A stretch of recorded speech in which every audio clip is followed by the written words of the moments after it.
Got quite a lot of friends from Oceania today. Some kangaroos. One wandering over in the Philippines. Nice. Yeah, I bounded away. Yeah. Alrighty. Then, guess the thing that we'll start off with the meeting is usually the really interesting stuff and importance that usually is consisting from the movement. So, an update from Global Zeitgeist Day for this year, 2021. What I can tell everyone is that we have currently 5 speakers, and the 5 speakers, including a hostess, a very lovely, beautiful Mongolian woman, are so far part of the program. Um, it's been really, really difficult because there has been a way. I mean, Mongolia, for example, was almost completely COVID free for a very long time up until just the recent months when they got a wave of COVID that's basically swooped the country. And yeah, they've had a very militaristic kind of approach to containing the virus, meaning that if you know, for example, if you live in a apartment building, you actually have the an armed guard that needs like to have a legitimate reason for you to leave your home, you know, because it's like that they're controlling it that much because that many people got sick in Mongolia, including all of the speakers of this year got infected with COVID. So that was a setback, but everybody's recovered at this point. Everybody is okay now. And it's just basically been taking some time to get back on track. But yeah, we're looking into helping release some new, like, kind of promotional graphics of the event uh, in the coming weeks, so we can advertise a little bit more. I think the original idea for the event was to have it sometime in October. Might be pushed to November, December, considering the time setback, which is exactly what I experienced last year when organizing Z Day and in Iceland. Yeah, and I mean, we have another big wave swooping around the whole world right now, which even includes Iceland and the other countries. We don't know if this is going to lead to another lockdown, and it kind of feels like it. So we'll see how it goes in Mongolia. I mean, they said that they're not going to have anything that's going to stop them having the venue the venue at this hall that they are having. So yeah, it's basically that's they're confident. They say that they're going to have the events at a physical location this year, no matter what. It's just a matter of like how many people internationally would be able to make it over to Mongolia, because the thing is that it's been flights have been very expensive recently to travel in most places, especially even to Iceland or to the United States. And in Mongolia, I haven't looked at flights yet because I'm just still. It doesn't really look like I'm gonna be able to go anywhere this year. But yeah, what I told Bayamuk when we had our last meeting is that don't worry so much about the international crowds. You know, you have to just do your thing to make sure you have some kind of an audience, as in native Mongolians that can attend the event, to at least make it look like it's full. Since we're gonna have this on live video, or how should I say? Yeah, basically live feed it for all those that couldn't make it to Mongolia. So it's important that they're there, that you have the live translators, translating things between English and Mongolian, and those are the most important things. Yeah, and basically, um, I think I would think that everything else is just about finished. I mean, there's enough speakers. There doesn't seem to be any need to expand the program perhaps anymore, just because if we do have this online, I mean, last year we had 5 speakers for Global Z Day here in Iceland, and that was already kind of like the limit of everybody's attention span of the speakers and the listeners respectively. Um, it looks like Kubler just reported to me that his computer died as a restarted, so I don't know if he's hearing any of this. But no matter, I'll tell him privately later anyway. So yeah, anyhow, yeah, it's a really it's a really annoying it's a really annoying thing. The pandemic sets a lot of things back and makes it very difficult to have any kind of certainty what to expect and plan and whatnot. But I mean, at least it's carrying on. I mean, we're still gonna have the very first global Z Day in Asia.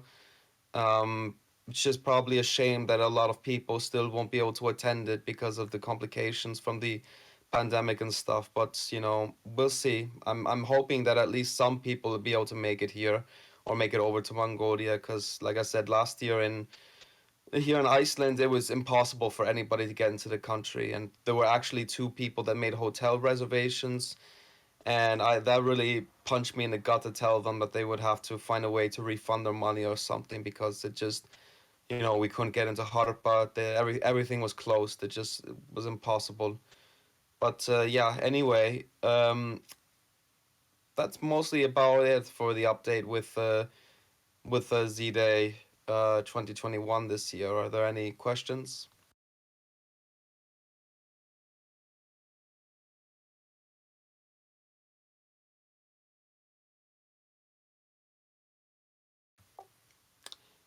Replying to what Zedocon said, yes, it is going to be live streamed.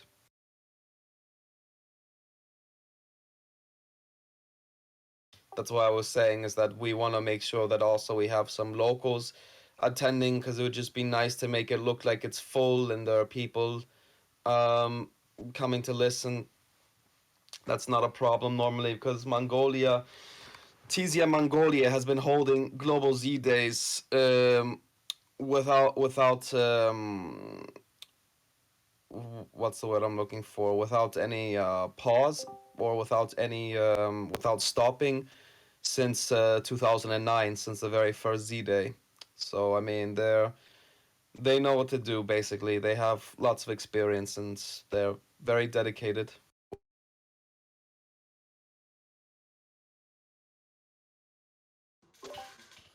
So it'll almost certainly be a virtual event then. That's kind of the read I'm getting as far as how this virus is kind of playing out here. Well, like I said, is that apparently the Mongolian government, I mean, is letting events and stuff happen. So I mean, they will be able to, have actual people come to the event. It's just a question how many people internationally will be able to make it. That's the thing. I see, yeah, because we're getting a few questions here and there. I hear about people asking about tickets and whatnot. And yeah, rates are really expensive, of course, and people just kind of trying to see what the event's going to be like. But yeah, that was informative. Um, I mean, for as much as we have to go on right now. But is do you have any info on like some of the talking points on the lectures that might be given? Well, I can't give. I mean, to be honest, I haven't even really seen the names yet myself. I just know that we have five speakers, but one of them, I mean, they're actually all Mongolian for the most part. One of them is a economic professor. One of them is a scientist. Another one is someone who deals um, with like law, so is familiar with like human rights and stuff. And that's about it. That's all I can say for right now. I'm waiting for Bayamuk to pass on more info to let me know so we can make more of an announcement and also try and yeah, basically make some more announcements and stuff. Just everything's been so held back because of this stuff going on with the pandemic. It would be good to just think for myself here to kind of try to participate and launch some kind of content around that same time. To participate virtually. I think we can maybe work something out for sure. like I said, is that I think Well, that I don't mean with sorry to interrupt you, but I don't mean with Mongolia. I just mean to kind of hold our own virtual Z-Day event, if you will, like in Los Angeles, or maybe the movement people can kind of mirror this thing around the same time period and try to launch some kind of communication content, um, stuff that addresses what we do usually on Z-Day, which is to talk about solutions for a new system for society and whatnot around that same time period, I just to think kind of mirror the event. yeah, like just as long as it's not on the same day, of course. But I think that's a good idea, and we've talked about this before. Just nobody's nobody's really done it, unfortunately. So I mean, that would be kind of nice. And um, I was actually talking about this the other day with Tom, and I mean, I'm even planning on organizing a local Z Day here in Iceland. Though I think it's gonna be kind of exclusively in Icelandic, so I don't know if we're going to live broadcast it. But I mean, maybe I don't know.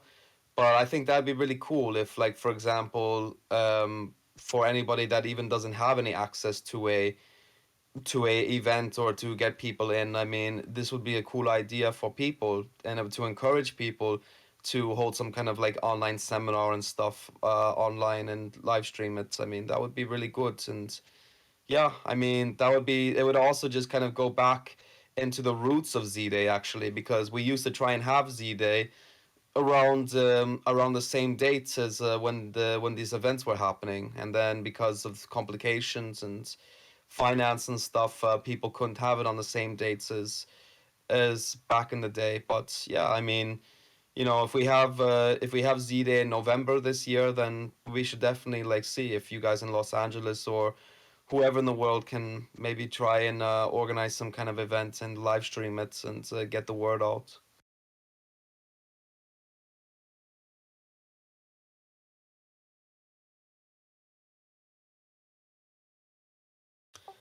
Um, Maybe I would even mention the idea since that um, yeah, so we have that. So Mongolia this year for 2021, and some very slight ideas. So I've been speaking about with Bayamuk and of course with a few other people in the movement, some other people from Asia. That I mean, the kind of the system that we've had. We had like so. Of course, Michael Kubler is familiar with this. Yes, finally back. He's back, back in black. Yo. Sorry about that. Oh yes, you damn well better be sorry. After all these updates I've been giving, now I have to repeat them all again to you. I'll do that later, of course. Uh, but the whole thing is that the way that Zeitgeist Day had been organized has been kind of it's been interesting. I mean, originally I would say that Peter was the one that did most of the organizing, or I mean, he organized. Peter Joseph, the founder of the Zeitgeist movement, founded and initiated the Global Z Day program, and of course he did that very first one with a panel with Jack Fresco and stuff, and then yeah, I think he continued to be kind of the backbone of like organizing the events up until like the middle of the 2010s, 2015 or so. And yeah, I think then, some people were also leveraging. I mean, I even think that, like at the time when the Z Day 2017 happened, so I think like you, Miko Kubler, and Casey, were doing all this stuff. But just in general, yeah. Then what happened is that we in Frankfurt. So this is what Kubler should be familiar with. Is that we had a meeting after Z Day in Frankfurt, and we had a queue of Z Days. And that queue originally was that we were going to have the next Z Day after Frankfurt. So Frankfurt was in 2018. We had the next one 2019 in Buenos Aires, Argentina, which making it the very first global event happening in South America. And that was a really successful and really fun event. And unfortunately, both Michael and I could not attend. While I was also organizing the third Zeitgeist European meetup in Sweden at the same time when this was happening, and it was a lot of work. But then also there was also then Z Day in Iceland here, 2020 from last year, which was the very first event to be exclusively online, as well as the first event being held in the North Atlantic Ocean, you could say. So yeah, that was pretty unique and special. But then, so we talked about having an Asian country in the list. So then it was agreed on that we would have then Japan actually as the next country to hold Z Day, and we were actually in contact with some people from Japan that would be able to do this. Hopefully, be able to do it, but yeah, just contact last year with them. Just nothing was happening. There was no getting no. Nobody was in touch. Nothing was happening. So then we were already so I was also very much in contact with Bayamuk from Mongolia, and then just we changed the course and just said, hey, which you've been holding global or not global yet, but you've been holding local Z days for over a decade since the very first one, 2009. Um, continuously nonstop. So what about you all like holding the next global Z day? And they were like, yeah, sure, let's do it. So that was relieving. It was really cool. And I mean, so far, it's just you have to keep in mind an Asian country, very English, very, very little English is spoken in Mongolia. It's a very foreign language. Most of the people that are active in Mongolia are don't really speak English again. So this is why they're mostly not here on Discord or on any kind of global platform. So yeah, nope. Sorry, case. That's a big lack of people that won't be able to come onto the forum because if they can't speak Mongolian or something, that's not for them. So they have their own little system, their own little method of what they're doing to organize the event, similar to how it was in Buenos Aires as well, where basically that whole event was organized through people from the Spanish branch of or the Argentinian branch. So yeah, basically, uh, yeah, that's just they also just like a little bit of help from Paulina while she was available. She was doing some stuff, helping while she was still active in the movement. But yeah, I mean, um, just just the other thing is that we've been also the idea about where the next global Z Day is for 2022. And it feels like there's a lot of it's a lot of uncertainty because we're already like having such struggle with the last current Z days with last year in Iceland or in Mongolia because of the pandemic. It's like why plan ahead so much? And I think that's really important because just because of the current state of the movement in some areas that there's a lot of part of the movement that is incapable of even considering doing online or any kind of physical locational events and stuff. That it is important that to talk and plan ahead and negotiate and be in contact of what's going on. But Bayamuk and I said that that we would look also for another Asian country that would be interested in maybe doing another global event. So namely like Taiwan or Korea, since they both actually have some there are some activists over in these countries as well that we don't know of just because they simply don't speak English. But Taiwan actually has a big group of people, just like Mongolia, that follows and contributes to the Zeitgeist movement. But yeah, again, it goes under the radar because of the language barrier. So we're trying to see if we can get in contact with Taiwan to see if maybe they would be interested in doing a global event for the future.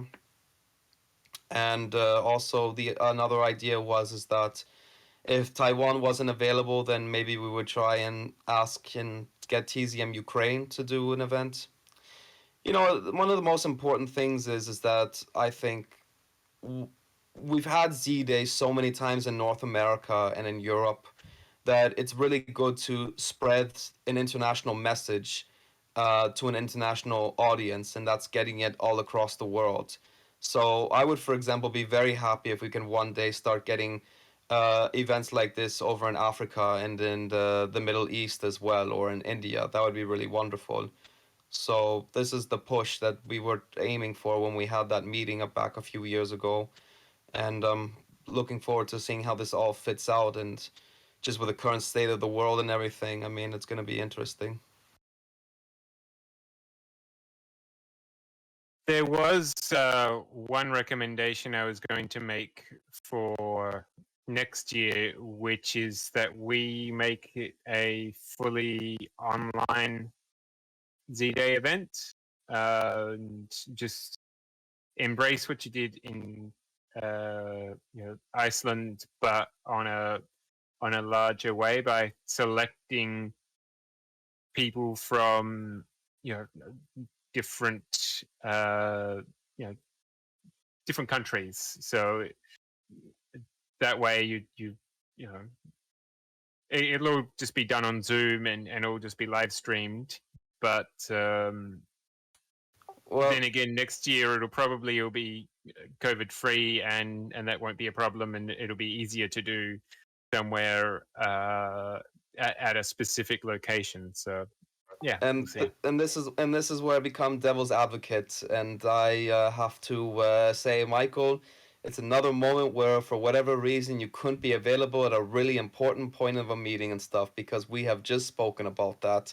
Brandon Ah, brought this point up, and the idea is that to not to necessarily make a global Z Day um, exclusively online based.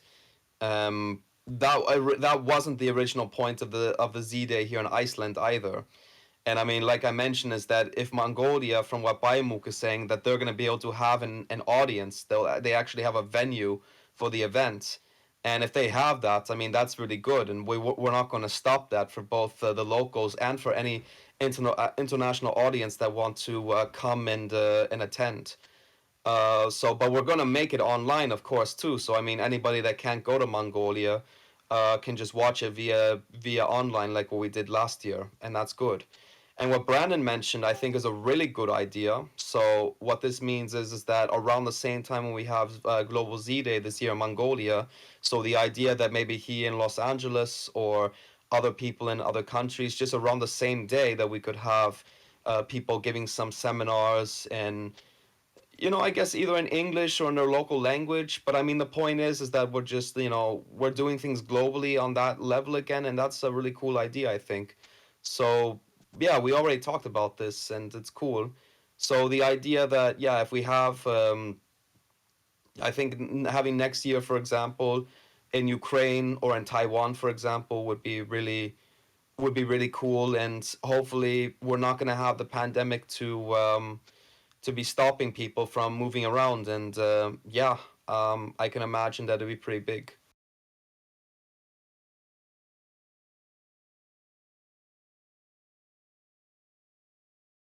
yeah, sounds good.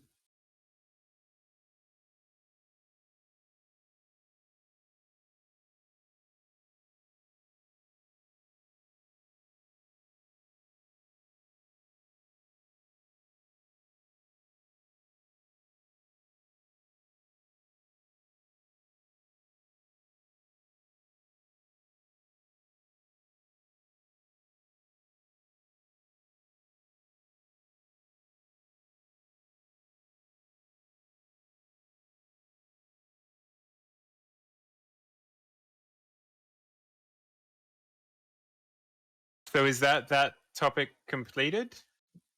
Um, If there are no other questions about Z-Day up until now and further notice, then that would be it.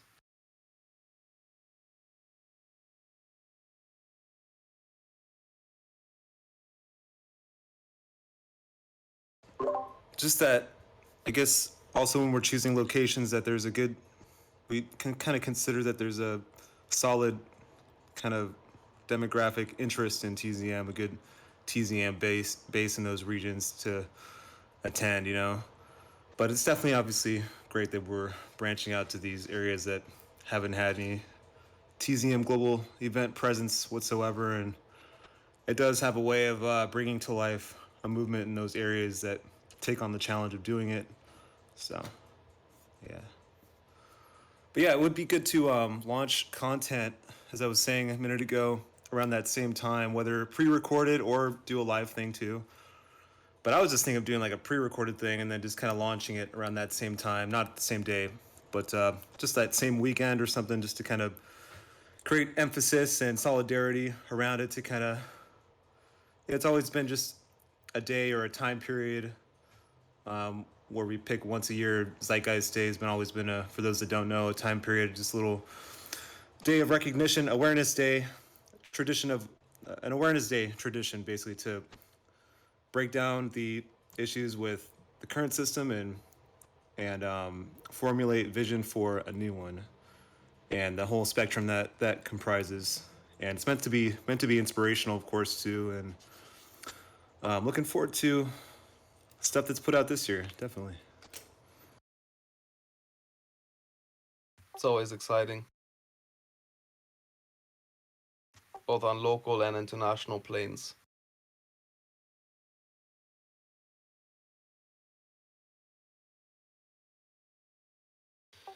Yeah, so then I guess if Michael, since I guess if we don't have anything further to add on Z-Day for the moment, then do you want to talk about the stuff you put into the agenda? Yeah. So I posted some stuff a little while back. There had been some discussions around creating some new content for the Zeitgeist movement. And from that discussion came some talk about getting some money in order to help fund that. And we quickly found that some people had issues with the idea of you know the movement taking on funding and everything else. So I sort of wanted to just. It started off as an email reply that then ended up being a full-on proposal.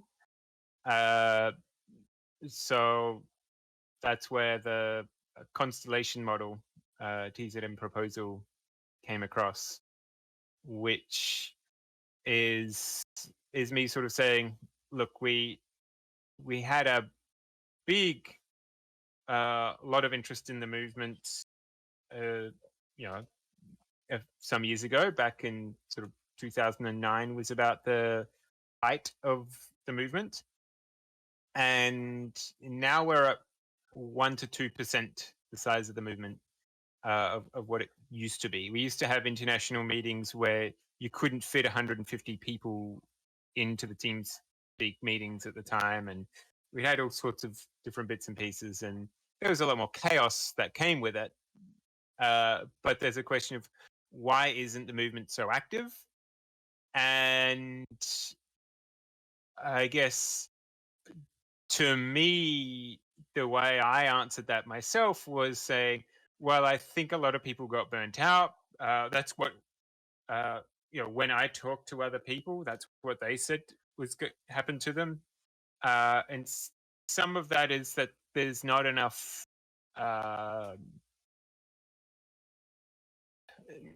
There's too much of a focus on being what's considered a helpless person within the movement. So there's the four quadrants of what's broken up into what's good or bad for you and what's good or bad for others. So if you're doing something that's bad for you and bad for others, what you're doing is stupid. If what you're doing is good for you but bad for others, then you're a bandit.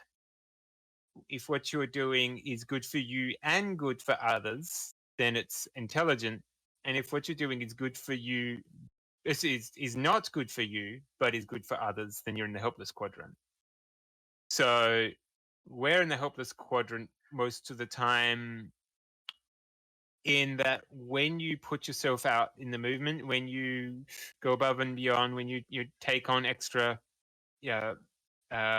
responsibilities or extra work, it comes with greater and greater sacrifices in time, and it often will affect your social life, your family life, your finances, and a variety of other things. And one of the main options was that we start trying to get some funding to help, because I mean, I'm in a cash flow sensitive state where I'm going to get paid a decent amount of money soon, but I don't have it now. And Cliff has been running on No, financial that's all fumes for a right. while. Yeah, But I you shouldn't. don't need to. No, it's Yeah, all thank right. you. Others have people been financially, running on fumes, as it was say.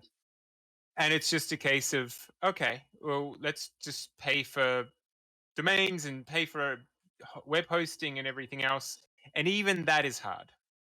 So going into it, I'm just saying that it would be good to set up some better processes around trying to get some funding for the movement. And in doing so, it's also making sure that we're doing well with that money. So we've got to be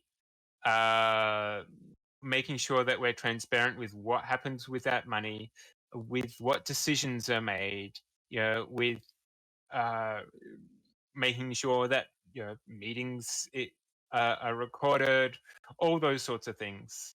And there's a great TED talk by Dan Pallotta, which explains in much better detail than I can how money is useful. And then I talk about the constellation model, and so that's sort of the big proposal, saying, okay, the movement as it exists is trying to be very decentralized. But what sort of naturally formed is that people from different parts of the movement generally come together and try and work on things. There's often, people dealing with moderation and admin, or there's people dealing with different projects and whatever else. And it'd be good if we have some what generally called a stewardship group, which can help just create some documents, and we're already doing this in some ways with TZM 2.0 and the code of conduct and those sorts of things. Say, okay, what is our long-term strategies, and what are the ways we're going to ensure that the different projects that people are working on are working in a way that works effectively together rather than are mutually exclusive, that the work done by one group isn't sort of undermining the work of others and everything else. So it's just that I think of it like a whole bunch of bottle rockets that are all flying off. If you tie a string around them, now they're much more aligned and effective, and you can actually lift things much higher. Or a whole bunch of balloons, and now you could lift a whole house, although that's pretty crazy. Yeah, that's the main part of it. The constellation model has a bunch of different points to it, but it should be reasonably well explained in the post and also the PDF. And then I realized that I had made some assumptions in saying why the movement may have actually dropped down in numbers, and so I created a survey, just a online Google form, just suggesting a bunch of different options as to why ex-members have left the movement, but I haven't actively promoted it. So that's the next thing to do is just try and get some people to fill it in and get some feedback. Yeah.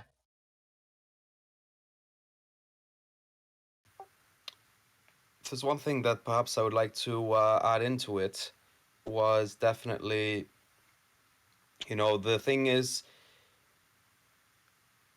we're already like some of the stuff that's in that model you propose are stuff that is actually some stuff has actually already been done. It's or is being done at the current moment in on the local level. I mean, right now, I think I put this in the notes that we're having our first physical meeting for TZM Iceland today, which is really important because we basically by law need to have at least one of these per year, with the exception of the pandemic, I guess through Zoom otherwise. But yeah, we're having a physical meeting where we're talking about our board, and talking about the status of TZM Iceland, etc. And one of the big things we're going to be talking about is the funding that we are anticipating getting. So this means that we are applying for a grant from the Icelandic government for like 20,000 euros. And this money, like everyone's wondering, oh, what do you need that kind of money for and whatnot? And it's, I guess all I need to let people know is that if they've never been to Iceland, then they're probably not familiar with what an expensive country it is here. And the other thing is that if you want to hold any kind of events or you want to hold anything at all, literally, you need to have an NPO. Like it's not just a thing that you just like, oh yeah, I'm gonna go put this thing together and it may cost some money, but it's like, yeah, just it's just kind of like an optional arbitrary thing if you want to like get involved in TZM. And for some points it is the case, but in Nordic countries such as Iceland or in Sweden, you're demanded to have an NPO to get anywhere with TZM or anything like TZM, basically. And the other thing is that money. It's really important to have it in this place because things cost a lot. And when we do have that money, that is money that would be, for example, be put into things like our website, put into in our next projects, such as the new thing, our community center project here in Iceland, which would be the primary reason of getting big funding, because it's the most expensive project on the list of things to do. And then the other thing is we have just other general stuff, whether it's flyers or posters, T-shirts, and some other production costs for media and content creation. Yeah, and we need money for it. And as Michael was saying, there's a lot of people that have been burnt out from financial burnout, that they've been trying to keep up this notion of that people in the movement should be investing their own savings or money into whatever they do in the movement, but that hasn't really been working, and it hasn't been very self-destructing. Actually, it's been very inefficient keeping things afloat in a movement, and we can't do it anymore. And we haven't been. We've been accepting donations on many different fronts in the movement for a while. I mean, Finland, Ukraine, and now Iceland have NPOs to sort this out with the legal financial stuff. And now TZM Germany looks into starting a NPO hopefully soon this year or next year. We'll see where we get with that, depending on our schedule. I think what Kubler, of course, is speaking about is something more on an international plane. But I'm not always in so big favor of any kind of international body or centralization in the movements. As well as Peter is not so big into it, as Peter Joseph expressed this as well, that he doesn't want to see this in the movement either anymore.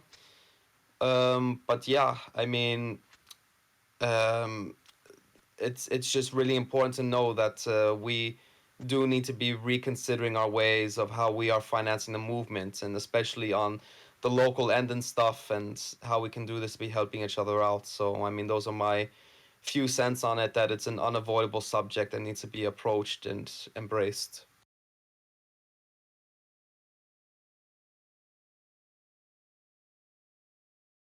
Yeah. Um, Partly, I just want to see a mix up of like a mixing of ideas and trying to work out something that will work better, because I want to see the movement flourish. I want to see us transition to a post-scarcity society, and I feel like that isn't happening at the required rate, and so let's work out what is needed. We've got a window of time with which we can transition, and I don't know when the end of that window is, but I feel like we're at least past halfway. And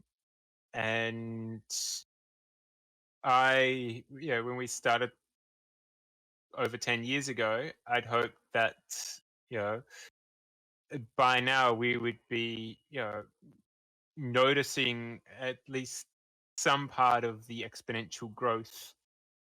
Instead, what seems to happen is we do seem like it does seem like the movement and ideas have filtered partly into the cultural zeitgeist, but the actual transition to a post scarcity society doesn't feel like it is ramping up and increasing and is going to hit some exponential um, point and happen really soon. That doesn't seem like it's going to be the case.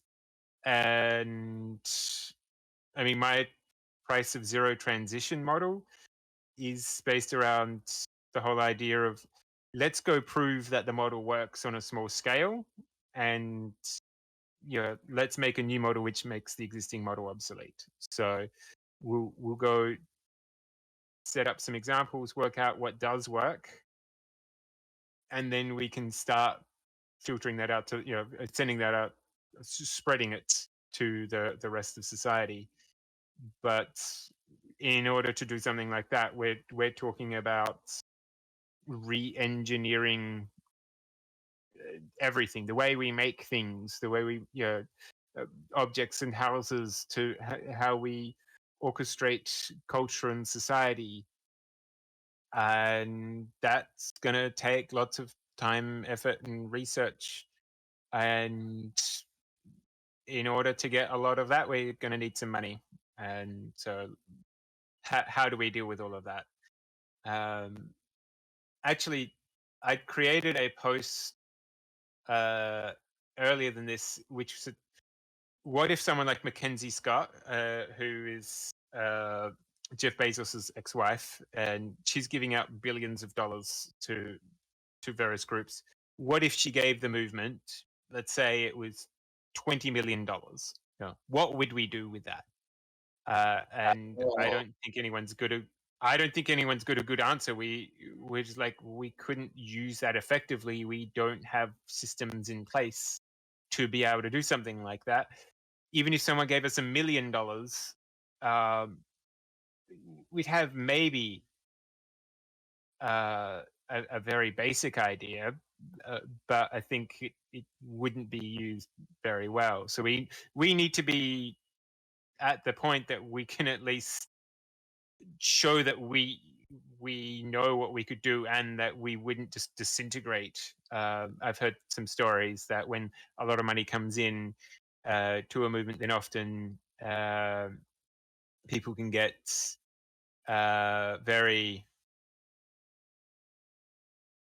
they can change their attitudes to things in a way that makes them seem a little bit money hungry, and so we need to work out systems to ensure that we could actually accept money and do something really effective with it.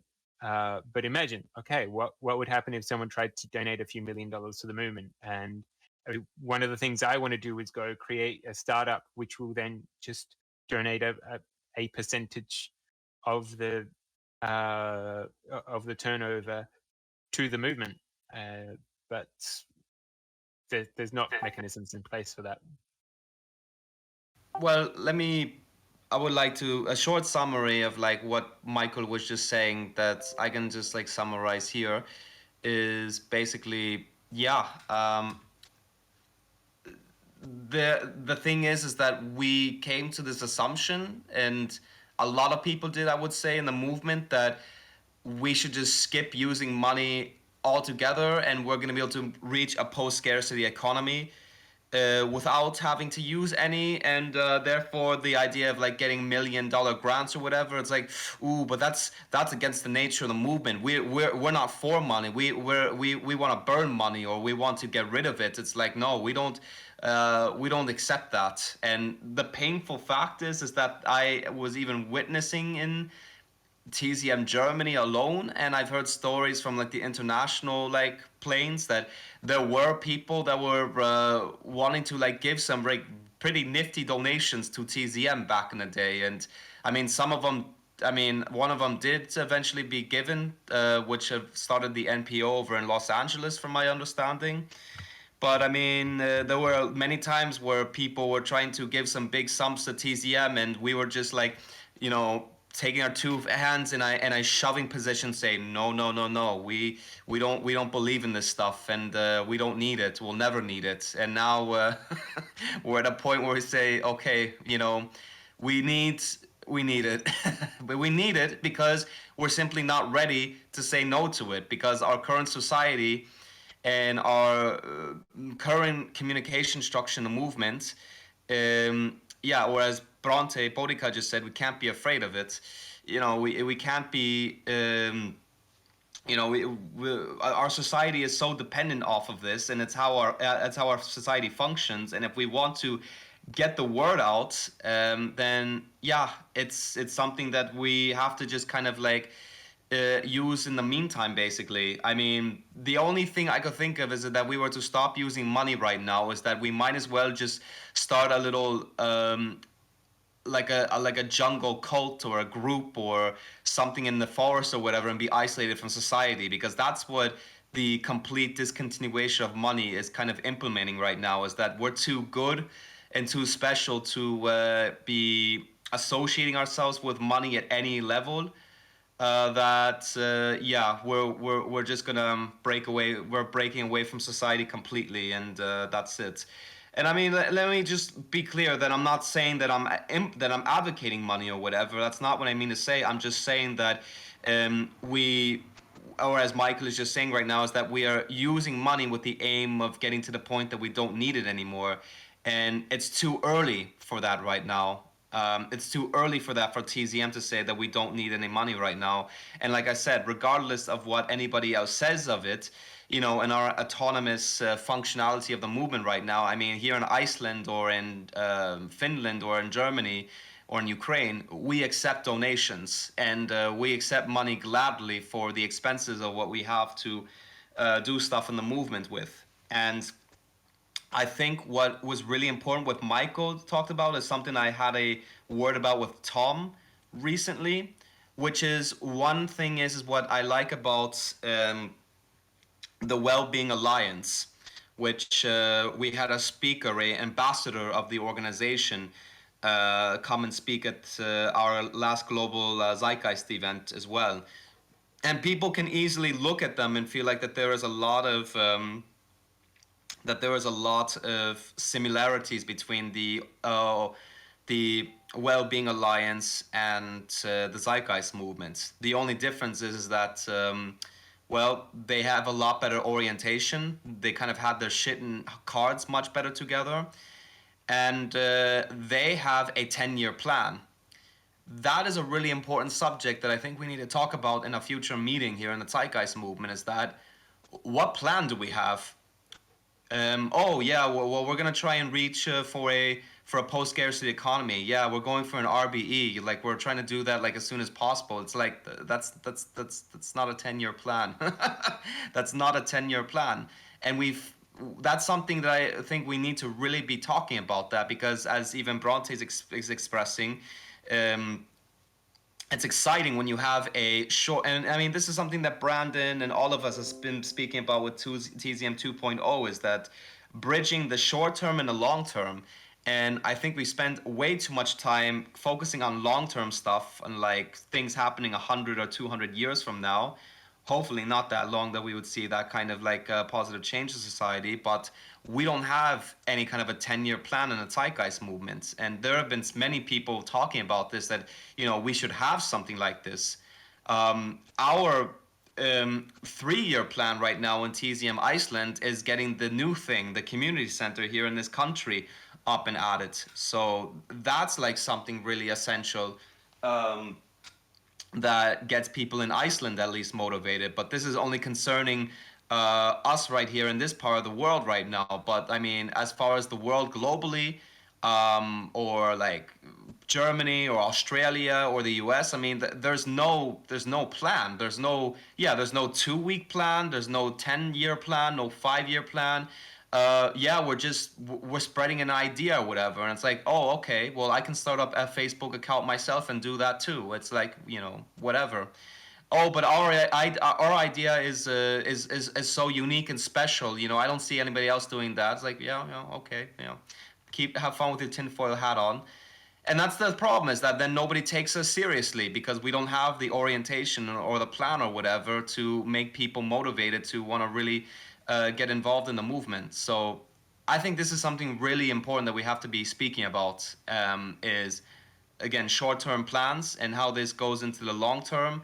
And again, just how we are planning to be intelligent with finances, and how we can use this for our advantage for expanding the movements. Because again, as Michael was saying, we had all this crazy potential left and right, all this energy bouncing off the walls, but we just didn't have a good orientation plan, so to say.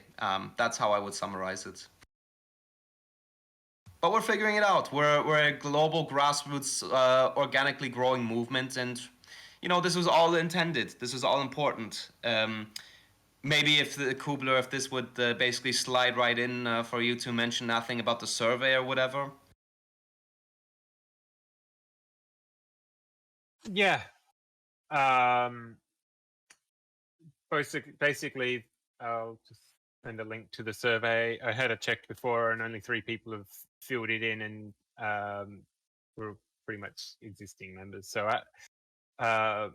if everyone can just post the survey to your social media or anywhere else where you've got a bunch of ex-TZM members, and tag those members that you can think of, or email them or anything like that, then get them to go through, fill in the form.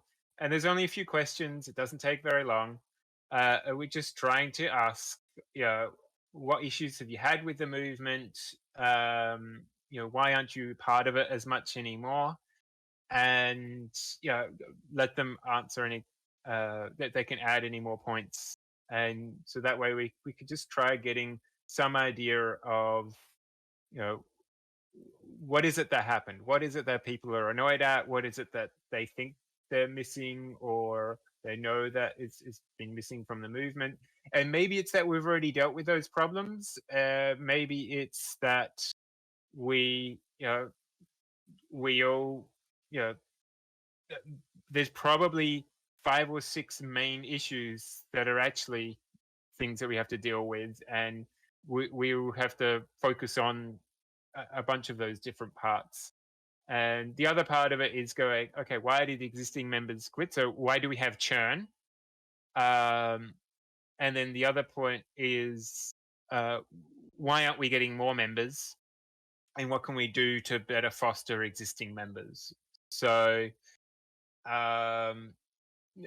some people are saying, people have, gotten older, got a job, whatever else. So you're assuming a certain demographic. And I haven't asked, what age people are. That we have done a previous demographic survey before, and I can load some of those statistics up. But uh, what people are doing and how willing they are to spend lots of time and effort on the movement, and what part of life. Maybe it is transitory, but maybe it's excitement-based movement, as PJ says, and we need to have more excitement. I don't know. Hence the question. But I really think we I like the idea of having a 10-year plan. Even just working on that is a good first step. And once we've got a 10-year plan, then we can look at what the metrics are and say, okay, how do we know that we're going to get there? What does the next 2 years look like, and how do we make sure that we can achieve some of those goals? And it's maybe the movement can go somewhere.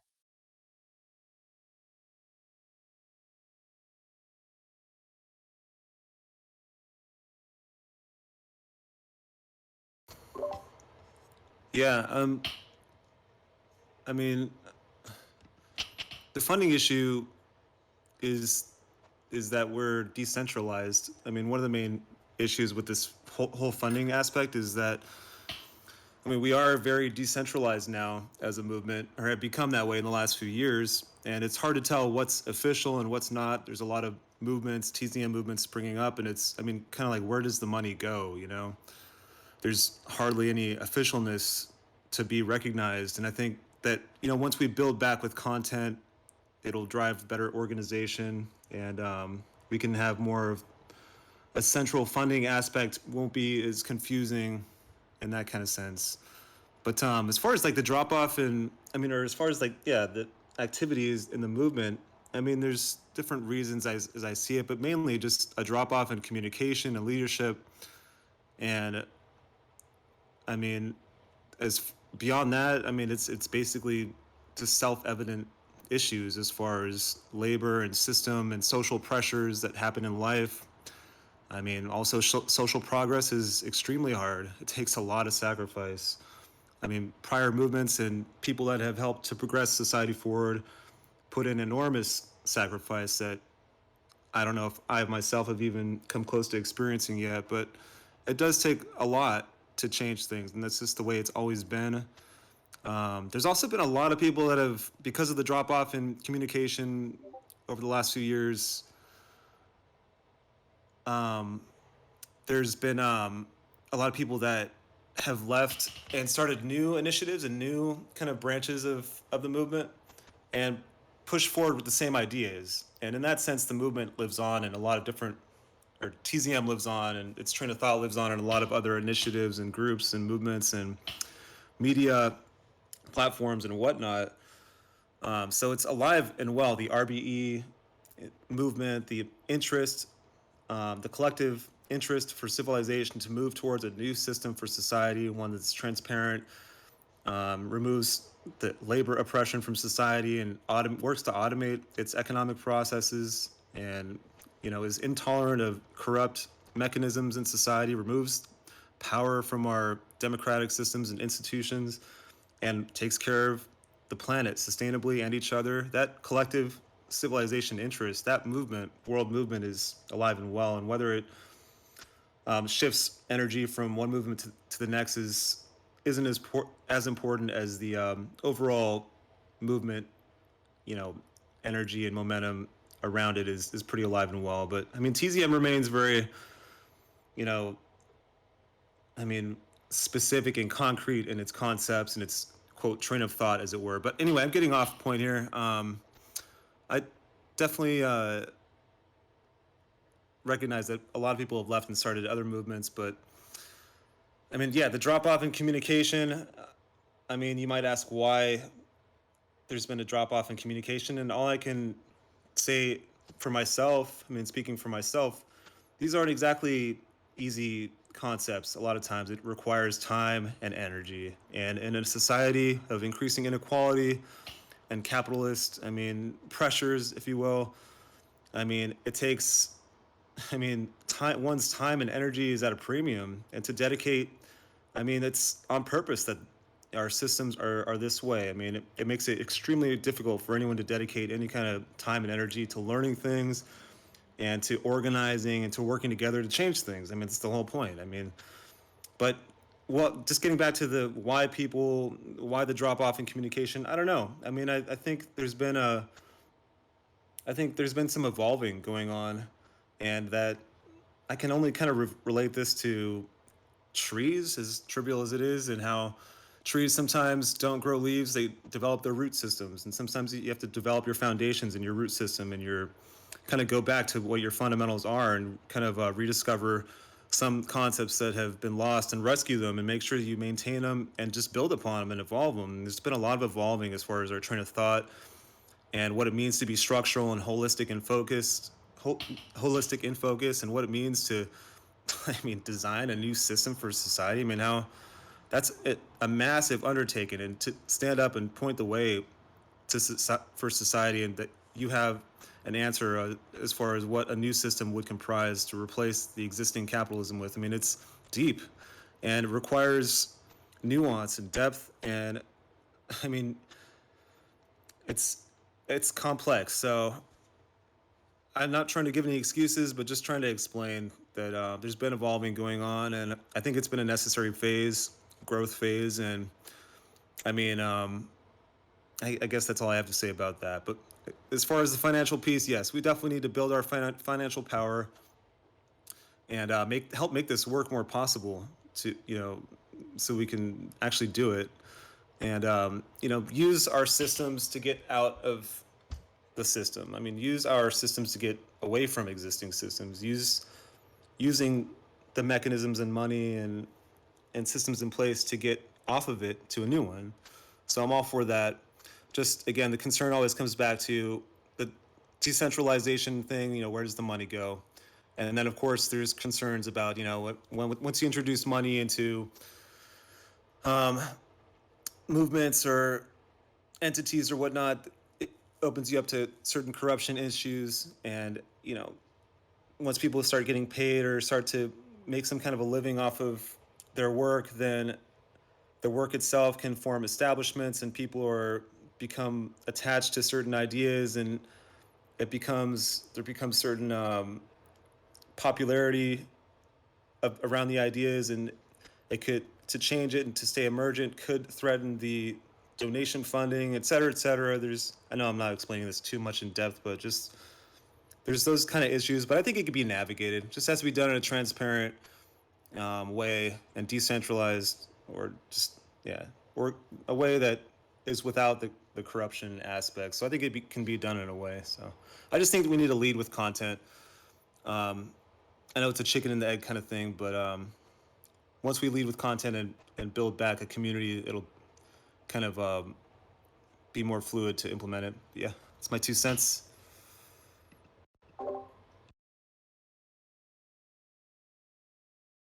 Yeah. Brandon, you say people mostly dropped out because of a lack of communication, but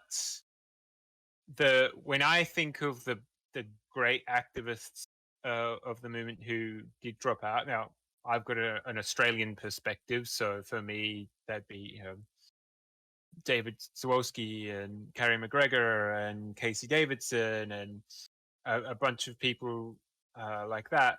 Then the reason they dropped out of the movement is that they burnt out. They worked really hard, and they hit certain barriers within the movement, and it made it, instead of people helping them, they were being they were finding brick walls.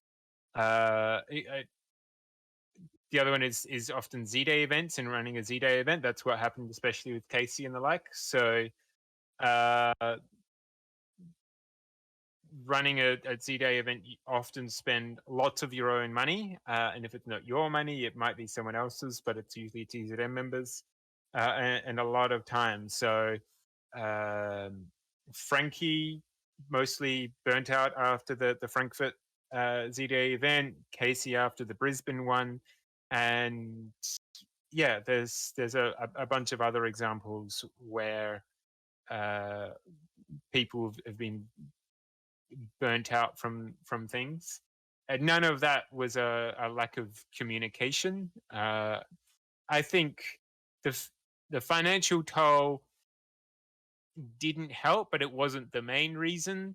It's generally just that these things are hard, and there might not be enough support networks or whatever it is. I'm not sure. But I think when you're talking about it, you're thinking of it from probably the Facebook page perspective and the general social media perspective and the larger, like, why don't we have, hundreds of thousands of people active in the movement? And that's I guess where it changes and go, yeah, it probably is because they don't hear much more new useful things. And I know myself, I've gone through thousands of hours of content, and listened to all of PJ's and Chuck's, old, um, you know, radio shows, podcasts, and all the other bits and pieces, and videos, and then looked at lots of other audiobooks and online videos, university courses and other things in human behavior and biology and money and everything. So have a much, much greater understanding of the base science to it. But uh, now I feel like, okay, I know this stuff and know that it's not crazy conspiracy theory or stupid, and I'm not deluded, and that it is doable, and that it is one of the best ways to solve most of the root causes, but is by changing the system. And when most of the people come to me who are even TZM members or not, and they say, "Hey, there's this this major problem. How do we deal with it?" It's like the same way we do, all the time. We transition to a post scarcity society. That to me is the answer. Um, and so maybe the type, I guess, if it's content, what is the type of content that people want? So we were just getting excited about a 10-year plan. That is different from another YouTube video that explains different bits. For me, I was starting to read the audiobook of Cradle to Cradle, a book that I really find isn't talked about, that the contents aren't talked about enough in the movement, because that is a very core part of how we have a sustainable society. And we talk about, technical nutrient flows and biological nutrient flows, and how you go about making things so that they can be built to last and then built, broken apart and remade into new things, or built to be bionutritional and good for the environment, but short term. So when it comes to the manufacturing side, I think Cradle to Cradle has some really great stuff. But I'm rambling now, so I've got to leave shortly. So I'll leave it at.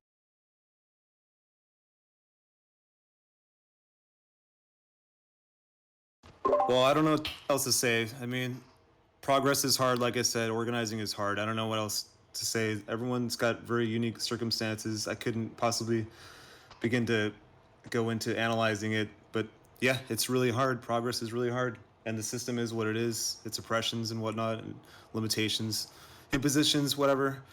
But I support the funding thing definitely, and but burnout is, I guess, something each person has to reconcile.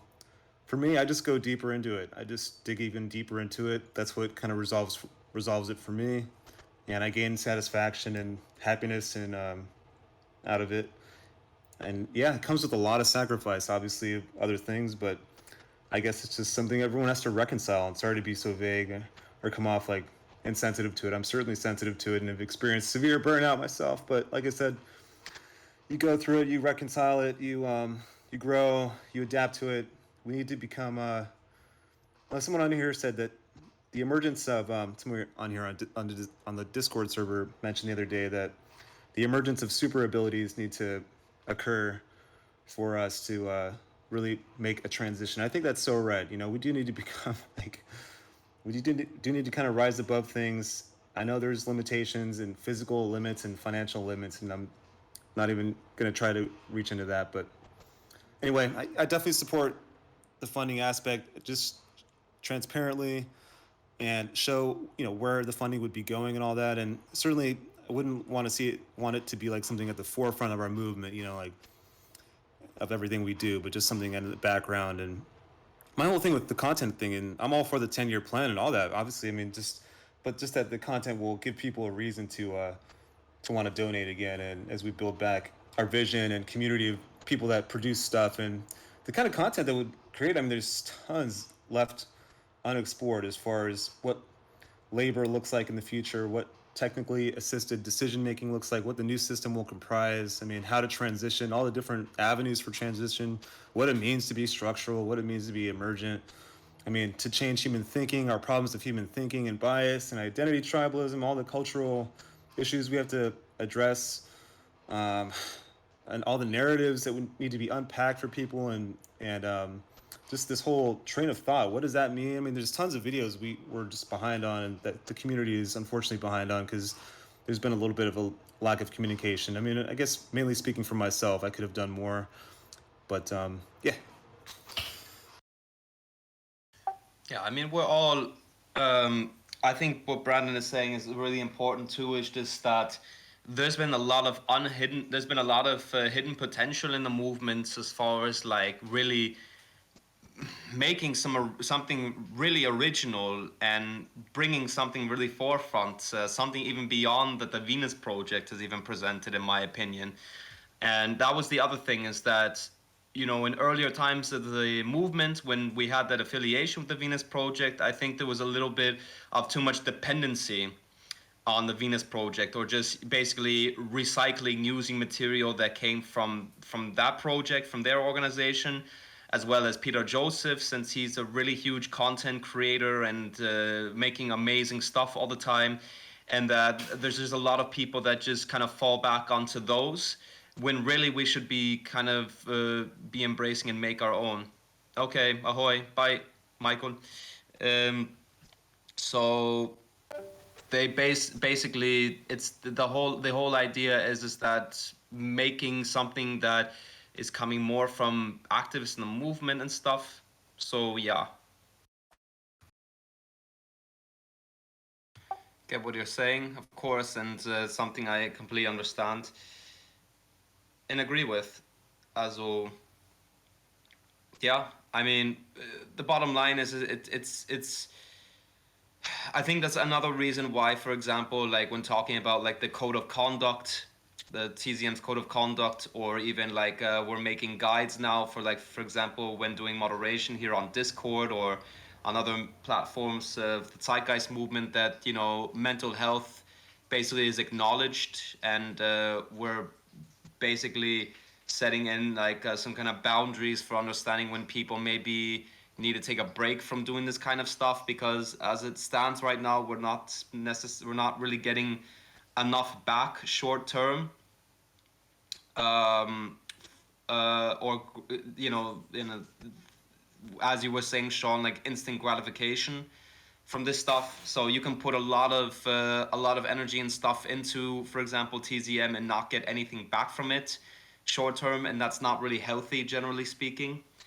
Um, so that's why it's really important that we reevaluate this stuff with the communication, and just like uh, also like when working as a team, like what does that mean, especially in TZM and stuff. And there's a lot of stuff that has to be reevaluated, a lot of stuff that just have been gone, that have kind of in my opinion played as kind of like unspoken rules or laws or whatever.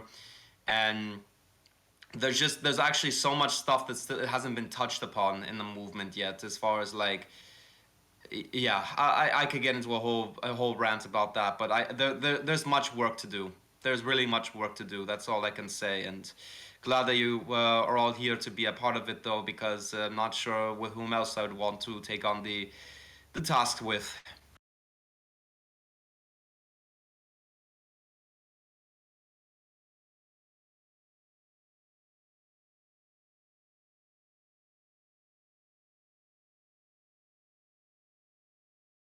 All right. Well, I got to head off. But good catching up with everyone. I wanted to just make one more point that Cliff and I have been sort of working out how the TZM.community site works and making some changes, oiling some minor tweaks and stuff at the moment, but eventually we'll try getting the Discord bot working again. Yeah, that's a sort of the current few week, couple of month project. Yep, among the many thousands of other projects in the background. So just stay put and patient. We'll get around to it. All right, bye. Ciao, ciao. See you later. And yeah, I'm actually going to say, I'm just also going to say I have to, I have to head off too. Because like I said, I have my board meeting with TZM Iceland in just like T minus 2 hours and 30 minutes. And I have quite a bit of stuff to prepare for. So yeah, my next meeting for the day. And then I have other things going on. But I wish you all the best and great to talk to everyone and hear some stuff going up about and see you all very soon here. Bye bye.